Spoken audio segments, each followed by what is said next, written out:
the LP that sold 21 copies in Canada, one of them to us. Joan Rivers, newly graced by a favorable notice from that traditional arbiter of all North American taste, Time magazine, may succeed anyway. Her tense and twitchy confessions have been for a year now a refreshing change of pace from the usual sleep-talking nature of the Johnny Carson show. And this fall, she's begun a series of engagements with that monument of massive charm, Ed Sullivan, where so far she's been less effective. We thought you'd like to meet her, and so we asked her up to Canada. Joan, when did you make that record?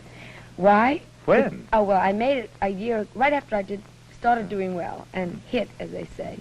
Somebody came to me with money in front, and gave me money, and for money, you do anything. So I made the record, and they lost money. The people lost money. They kept saying every time Johnny Carson holds it up, 10,000 people buy it. And we disproved that rule completely. We better not let the sponsors know. No. It was Johnny Carson. Was that the first time you appeared as a performer, other than as a writer? Yeah, well, I used to walk. They have like the RCA building in New York, where you can walk past and be on television. So I was on television that way several times. On Today's show. And just walk past and wait. But that was and I was on like a lot of closed circuit. But that was my first big show. What's closed circuit? That's don't you have that in lobbies of apartment houses to see if people No. come in? New York, they have this. You don't have this here? No.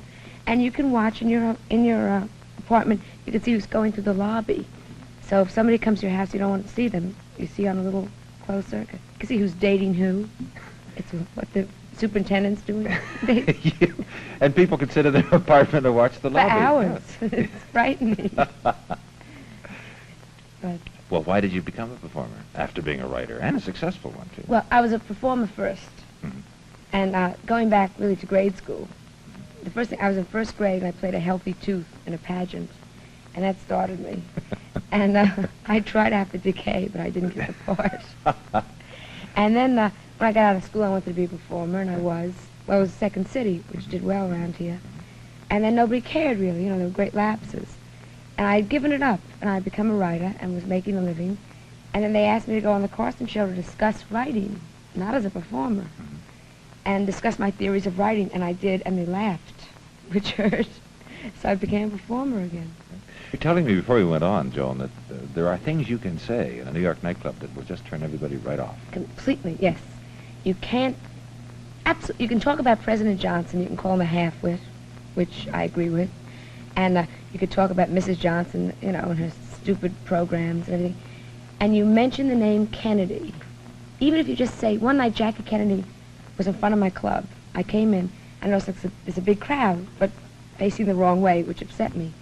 And because she was standing in front looking for a taxi. So I came on stage and I said, oh, Jackie Kennedy's out front with a date. And the audience rose up and said, she doesn't date, no, no. And I lost the whole audience. They got absolutely hysterical. Can't mention the Kennedys. Well, now, you've just come back from England. Yes. They talk about the Queen. Yes. I'm used to talking about Queens because, I have friends in the village, Greenwich Village, but see, now you can't talk about that too much. But they talk about the Queen a lot with the establishment I saw.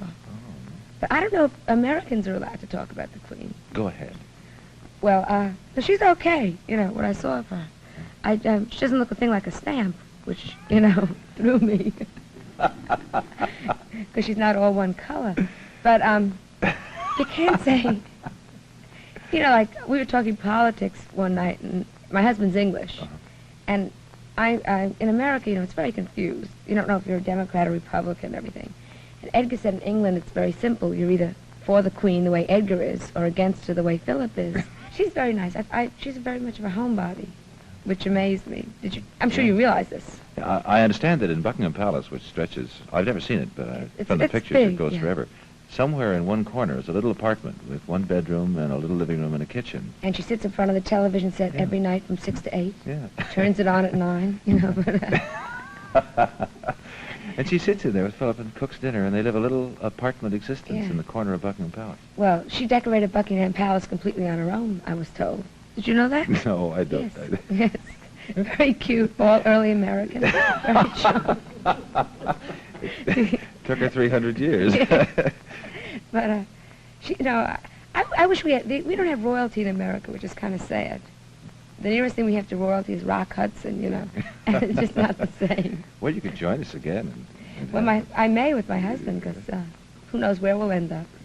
In Britain, you know, they always start a theatrical performance in Canada and in Britain with the playing of God Save the Queen. Yes. And the establishment, I think it started off by, it always starts off with a very impressive drum ruffle.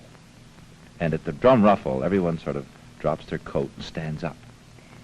And the establishment started with a drum ruffle, long and impressive, and everyone dropped their coats, stood to attention, and they broke into, you know, yes, sir, that's my baby. Oh, that's terrible. And just, everybody's embarrassed. It's a complete embarrassing act for 2,000 people in the theater. It's, you know, it's funny because we have no tradition. You know, again, you go over and you see when we were in England this summer, you see Parliament, and, you know, Charles II, you know, was beheaded right there. And you see the Tower, and you see Runnymede, we went out there. And, you know, the nearest thing we have to any kind of tradition, we have the, you know, Baseball Hall of Fame, which is just different. And I miss tradition. Well, I've just come back from New York, and if it's over 40 years old, it's been torn down. Yes, which is very frightening. It's, everything is new. Everything is new, and all the buildings have names. I don't know if you're aware of that. The apartment buildings. Do you have that here now? It's sort of, but you don't pay too much attention to it. I go by the address, not the name. Oh, New York, you get into a taxi and you say, like, take me to the Vincent van Gogh Arms, you know. It's one. Doorman has one here. It's strange. We live in twin buildings, sister buildings, the Sodom and the Gomorrah. And it's upsetting because they fixed the Sodom up, you know. They bought the doorman a toupee, they redid the whole thing. And the Gomorrah, they don't touch. You can just go to hell. They don't care. Somebody was asking me the other day, what did they do in Gomorrah? I don't know, not much. Isn't there a song? Oh, no, that's, How are things in Sodom and Gomorrah? No, they haven't written that one yet, Joe. No, I think they sold a lot of salt. I don't know what they did. Well, New York is really your town. I'm from New York. And you like it? Oh, I love it. I just played in Omaha, Nebraska, which is, you know, it's like a city and everything. And I've never really been sure there was a Nebraska. They had never seen a New Yorker before, I'll say, because they really, you know, I let them touch me for a quarter a touch. 35 cents, I went out and blessed the crops. But on the whole, it was very good. You want to watch those 4-H'ers, then? They're wild. Do you know about, do you have that up here? Yeah, we have 4-H and other groups too. They're the same kind of thing. But 4-H is very big in Canada. Yeah. It's very nice. They feed the cattle and then they bring it in. They get prizes. And then they kill it and eat it. And they kill it and eat it. And doesn't that kill you? Yeah. They take a picture with the pig and then they kill it. It shows they love animals. Ultimately. That got me very upset. You know, the pig won. Put it out the pasture. There was one nice thing that happened. I was staying in a hotel where the 4-H club had their meeting, and a widow and her daughter, this is really true, had found a little pig and raised it and taken care of it, you know. And they came in and they won first prize while I was there. It was nice. And then for the celebration banquet, they ate the pig. And the pig won nothing. They won first prize. Oh, I see. Which worried me. Joan, you make a fair amount of capital out of your marriage. How does your husband feel about this? Well, if anybody cares to listen, and nobody does, I never make him the butt of the joke, because he'd kill me. Yeah. You know, it's survival. He doesn's like it. He's English, as I said, and he's very conservative. He wears pajamas with vests, you know, and he's very, very English and very proper. And we'll walk down the street and people will say, "Hiya, Edgar," and Edgar goes, "Oh." You know, but I never make him the butt. I'm so careful. I'll turn a joke around. I was thinking of Phyllis Diller and Fang. Well, no wonder they broke up. Would you want to go to a party and have people say, "Hiya, Fang"? You know, it must have been terribly emasculating for him, I imagine. And his mother sued Phyllis Diller. Now, which kills me. All these years, you know, I imagine when they were getting supported by it.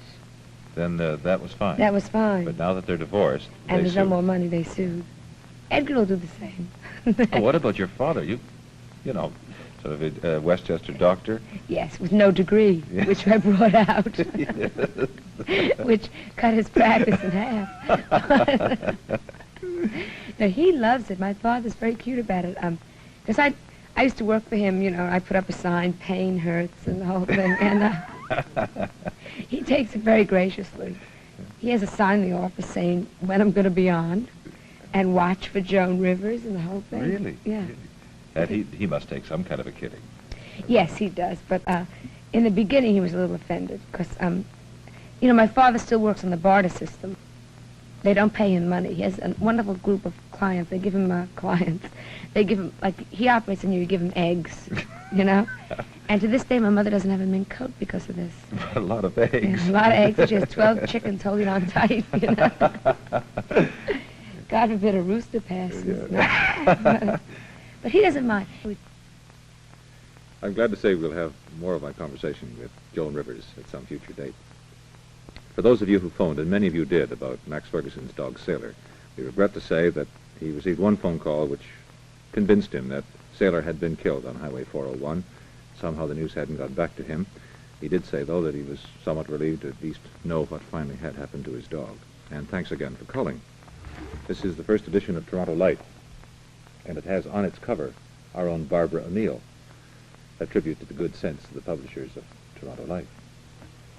Well, that's TBA for today. Warren Davis. Good evening.